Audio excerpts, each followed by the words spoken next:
Hello, everyone. This is Manessa coming back to you. It's been a while, but I just wanted to get online and start this process all over again. I've been MIA for a while, but I am officially back, coming back with some new information as well as old information that I will bring forth into 2020. And my motto is, and still always will be, I keep it real and I keep it old school.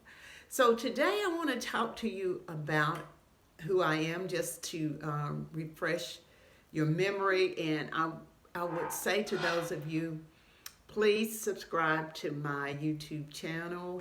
Not only that, click on the notification bell so as I upload more videos, you can be a part of what I'm doing. My platform is going to be talking to you, men and women, about an array of different things, from raising your children, and specifically, God laid on my heart for those of you who may not have your parents, your mom or dad as a support system, and you're just kind of finding yourself lost in relationships and with your children, even some things that you might be able to go to your parents for an example, for advice, guidance, or leading you into just general information, things that are good for a common goal. How would one handle the raising of a son or daughter in infancy? Those things that are going to give you a firm foundation and a background. So let me just tell you again about myself. I am Mama Nessa, and I am one of 10 children. My mom and dad are now passed away. I am married and we have children. I do not have grandchildren, but certainly old enough to, I'm certainly in that age range that I have individuals who I look upon as my grandchildren, my godchildren, who I love dearly, and foster parent for over 25 years. So I come with some knowledge, experience, and expertise in that area. Having said that, if you have questions or topics or anything that you would like for me to discuss and to share with you, please put it in the comment area. And on the flip side of that, maybe this information is not for you. That's okay. That's good. Just scroll right on through. You don't have to leave any comment or anything like that. Just keep on scrolling. But I am looking forward to serving you all in that capacity of helping you with those times and those situations that you just need words of encouragement, words of exhortation, word leading and guiding in areas that you may not be so sure of. So I'm going to be talking about babies and just thinking about babies and infants. And I just remember a long time ago when I was in the childbearing age, and I was just so fortunate and so blessed to have my mom. She was right there beside me. So those of you who don't have your mom, your dad, or you don't have immediate family there with you, and sometimes it's not that they have passed on. Sometimes you just simply may live in another area or city, state, country than your immediate parent. So you may feel isolated and you may feel alone, but I'm here to help in any way that I can to guide you through the process when babies come home. That's a totally different new game. Whole dynamics of family changes when the babies come.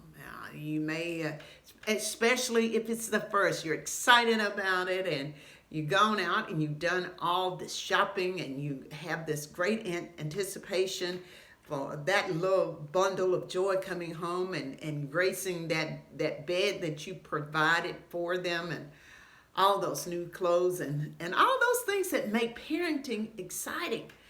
But the reality is, babies, as sweet as they are, They are a lot of W-O-R-K. They are a lot of work.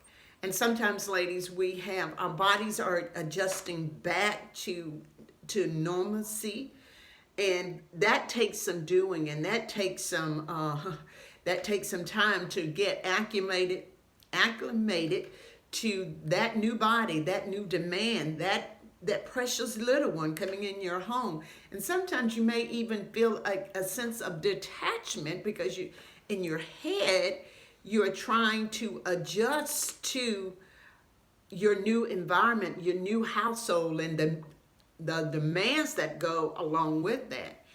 I'm going to give you 3 things that I think that will help you in adjusting to your new baby coming home.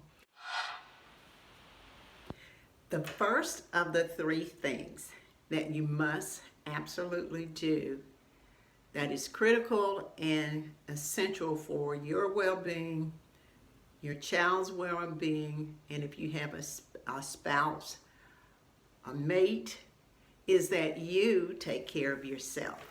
And I'll say that again. You take care of yourself. You can't help anyone else. I learned this a long time ago, that you can't help yourself.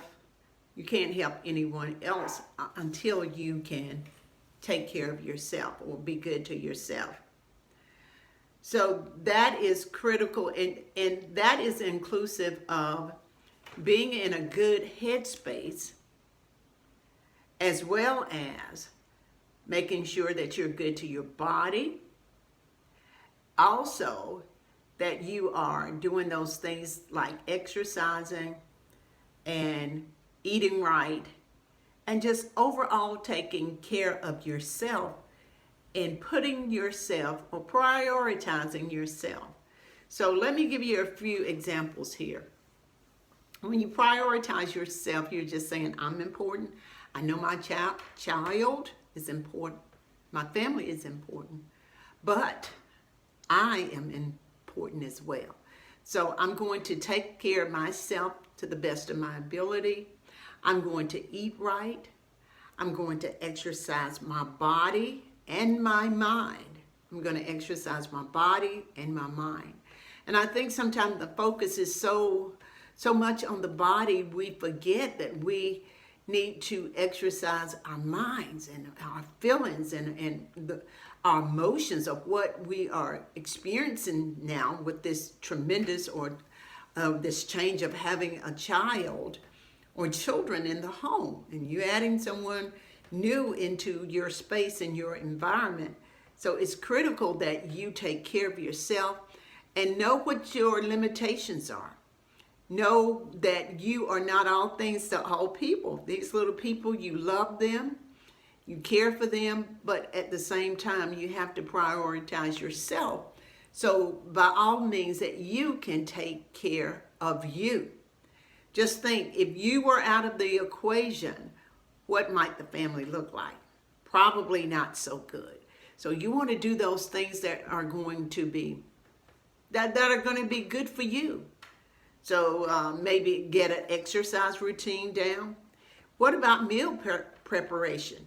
Now that's a big one right there. With the time restraints on you, especially if you're going back to work or you work from the home, you got to get some things done for your work. So maybe one day of a week you can do meal prep, and that will help you tremendously, I assure you. So you're going to do your grocery shopping, and then come back home, of course, get all the things you need there at the grocery store. And then what you're going to do, you're going to come and you're going to do your meal prep. Whether you choose a day, and you're going to get all your meals prepped for the week.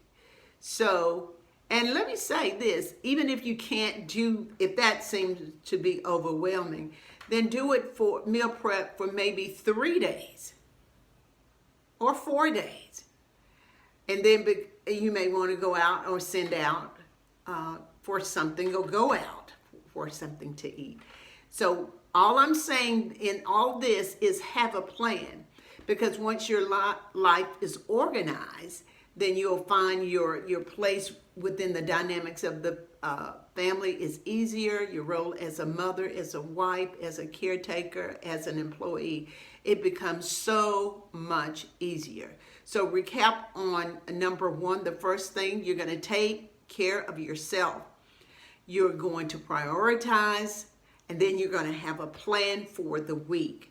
Now, I understand it's understood and a known that with babies and children in the household, a lot of things cannot be planned, but as many things as you can plan for, then you're going to be so much happier, and your life is going to be so much free of stress. It's going to be so much free of stress. Number two, and this one may be a little bit harder. I want you to seek out for help. You say, help. Yes, yes, yes, help. If you can afford it. If you can afford it, then send out or get someone to come in and clean your house. Someone to do that shopping for you. DoorDash and Grubhub and all these modern conveniences that are available. Or part of number one in that planning, maybe you can plan your groceries, call it in, and just pick it up at the local supermarket. Okay, so you got to think it through. So you're getting help by extending yourself outside of the four walls, or perhaps having somebody to come in and get someone to take the clothes to the cleaners, get someone to clean your car. You are not all things to all people. So you are going to have to make that adjustment, and don't be too proud. Don't be too proud to seek out and to ask for the help. What about that mate of yours? What about that mate? Can that individual help to relieve some of the pressures and the cares off you? Is that a possibility? More than likely. And sometimes all it takes is like just the simple question or the simple statement, I need your help. Can you help me out here? And most of the time, yes, your mate will be glad to do that. If you don't have a mate, you said, well, I'm in this situation now, this baby, I'm raising him or her by myself. But seek out a trusted individual that will be able to come in and give you some me time, if you will. You're seeking out some me time so you can go in and you can take care of yourself and be organized. So when you come back refreshed, organized, you'll be energized, I'm sure. And lastly, I want you to take a breath and relax and enjoy your child. Yeah, enjoy. Let me say something. These moments are so precious. You will never, ever get these moments back. So don't be so involved, so stressed out, so perplexed, so worried that you cannot enjoy your child. So, and to wrap this all up, you are an important component factor in the rearing and the upbringing of your child. And I want you to act like it. I want you to prioritize yourself, get a plan together, and enjoy the ride. Okay, guys, this is Mama Nessa. I'll be coming back to you in a day or so with some more encouraging words and some more strategies, if you will, that will help you in your raising your children into adjusting to your new life with the baby. All right, till next time, I'm saying bye-bye.